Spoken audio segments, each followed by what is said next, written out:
This is AP Physics B 2014 exam, FRQ exam question. So I was thinking I'm gonna go over a few modern physics FRQs. I don't have many of those. So as we are coming to that topic, I thought I'm gonna add a few. So in this question, they say the apparatus shown is used in determining the work function of a particular metal using the photoelectric effect. The experiment is set up with an ammeter and a variable power supply. A light source that emits photons of frequency 7.5 10 to the 14 Hz is used. The EMF provided by the power supply is slowly increased from 0 until the ammeter shows that the current between the collector and the metal emitter. So usually in the photoelectric tube, you have the emitter and you have the collector plates.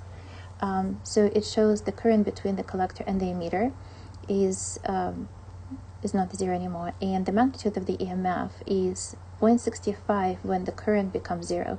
So they have the light shining on the emitter, and they notice that the current started to be there, and then they increase they detect the current, so they increase the potential difference. So the collector, which is connected to the negative charge battery, has enough potential difference, so it will cause the stopping potential. It's called stopping potential, when all the kinetic energy of the emitted electrons is being cancelled and there is no current.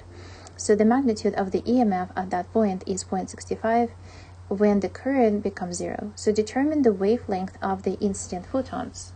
Give you the frequency of the photons, and I know that the speed of light is equal to, so the speed of light is equal to the lambda times the frequency. And so if I want to determine the wavelength of the photons, then I will have the speed of light divided by the frequency. That is 310 to the 8 divided by the frequency, which is 7.5, 10 to the 14. So I get the wavelength is equal to 400 nanometers. The next question, they say calculate the work function of the metal. So the work function of the metal would be equal to the energy of the photons minus the kinetic energy of the maximum kinetic energy of the electrons. And maximum kinetic energy of the electrons is the one that I can calculate from the stopping potential. So I have the energy of the photons, and I'm gonna do it in joules.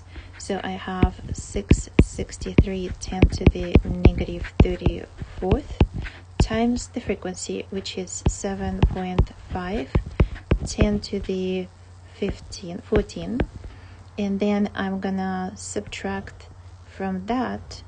I'm subtracting the energy of the electrons after they have been emitted, which is equal to the stopping potential, and from the voltage times the charge is equal to the work done on the charges being moved by the voltage. So I can calculate the energy of the electrons using this formula.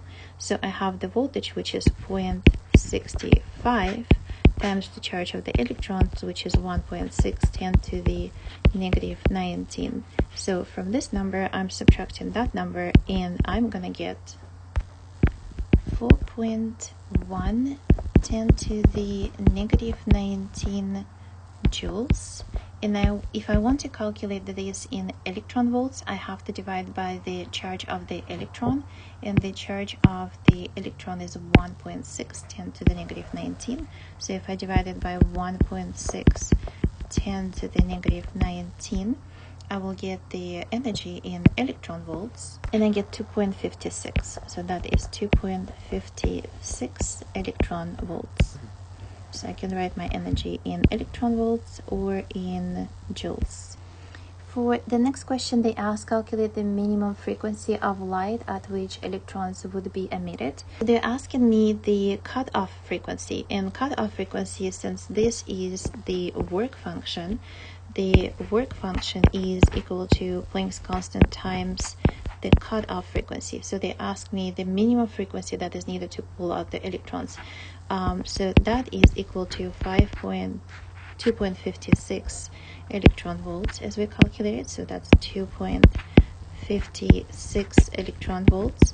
So if I plug in my electron volt Planck's constant, which is 14 10 to the negative 15 times the cutoff frequency and equals to 256, then I get the cutoff frequency, or the minimum frequency needed for the electrons to be cut off from the material, equals to 2.56 divided by 414 10 to the negative 15, and that is equal to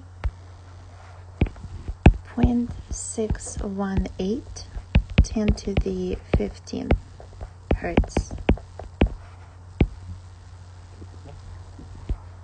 In the next question, they say if the power unit area intensity of the incident light is increased and the wavelength stays the same, does the magnitude of the EMF needed to stop the current increase, decrease, or remain the same? So when intensity is increasing, that means the amount of the light is coming in is increasing, but the energy of each photon is not increasing.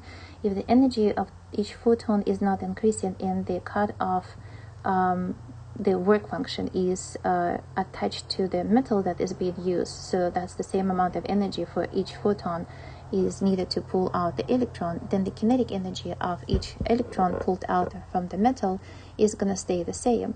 So if the energy of each electron pulled off from the material stays the same, then the cutoff, then the stopping potential of the potential energy from the EMF is going to also remain the same, because the stopping potential, which is the charge times the voltage, is equal to the kinetic energy, the maximum kinetic energy of all the electrons that being pulled off the metal. And the last question in this AP FRQ, if the wavelength of light is decreased, the wavelength is increasing. So let me write this down. The speed of light is equal to lambda times the frequency. If the wavelength, so speed of light is not changing, and if the wavelength is decreased, that means the frequency has to be increased to keep the same speed of light number. So if the wavelength of the light is decreased, which means the frequency is increased, while the power per unit area intensity of the incident light stays the same, does the number of electrons emitted from the material surface per unit time increase, decrease, or remain the same? So when the wavelength is decreasing, or when they say the frequency is increasing in this case, so the frequency is increasing, but the intensity of the light falling on the surface is staying the same. So that means the same amount of energy per area stays the same. So if your frequency is increasing, but the energy per area is the same, that means less photons are coming. If less photons are coming, that means less electrons being pulled off the surface. So the answer for this one would be, for E, would be decreased. Because the wavelength of the light source decreases, that means the frequency is increasing. At the same time, the intensity of the photons does not change, meaning that there is less photons coming, but at a higher frequency. So it will maintain the same intensity. So the fewer photons will result in fewer photoelectrons being emitted from the emitter. And that was it for our 2014 AP Physics B FRQ. Thank you for watching. See you in the next video.